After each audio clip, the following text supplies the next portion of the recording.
தமிழக பள்ளி மாணவர்களுக்கு மிக முக்கியமான அறிவிப்பு ஒன்று வெளியாகிருக்கு.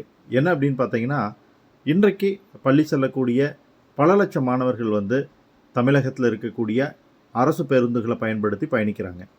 இந்த பேருந்துகளில் பயணம் செய்கிறதுக்கு மாணவர்களிடத்தில் எந்த விதமான கட்டணமும் வாங்கப்படுவதில்லை. அரசு அந்த செலவு ஏற்றுக்கிறாங்க.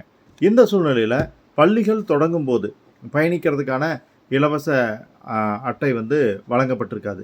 நாட்கள் ஆகும். பள்ளியில் மாணவர்கள் சேர்ந்ததுக்கு பிறகு பள்ளி மூலியமாக விண்ணப்பம் பெறப்பட்டு அதற்கு பிறகு தான் பஸ் பாஸ் தருவாங்க. ஸோ அந்த பஸ் பாஸ் வர்ற வரைக்கும் மாணவர்கள் பயணிக்கிறதுல ஏற்படக்கூடிய சிரமங்களை தவிர்க்கிறதுக்காக என்ன சொல்லியிருக்காங்க அப்படின்னா, மாணவர்கள் சீருடையில் வந்தாலோ அல்லது பள்ளி அடையாள அட்டை வைத்திருந்தாலோ பயன்படுத்திக்கலாம். அது மட்டும் இல்லாமல் கடந்த ஆண்டு அவங்ககிட்ட பயன்படுத்தின பஸ் பாஸ் இருந்தது அப்படின்னா அதையும் பயன்படுத்திக்கலாம் அப்படின்னு சொல்லியிருக்காங்க. எக்காரணத்தை முன்னிட்டு மாணவர்களை அடையாள அட்டை இல்லை அல்லது வேறு காரணங்களுக்காக இங்கே பேருந்திலிருந்து இறக்கிவிடக்கூடாது அப்படிங்கிறத சொல்லியிருக்காங்க.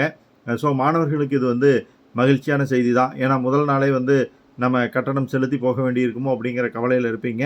உங்களுடைய நண்பர்களும் கூட இந்த தகவல் தெரியாமல் திண்டாடிக்கிட்டு இருக்கலாம். அவங்களுக்கும் இந்த தகவல் தெரியணும். வீடியோவை ஷேர் பண்ணுங்கள்.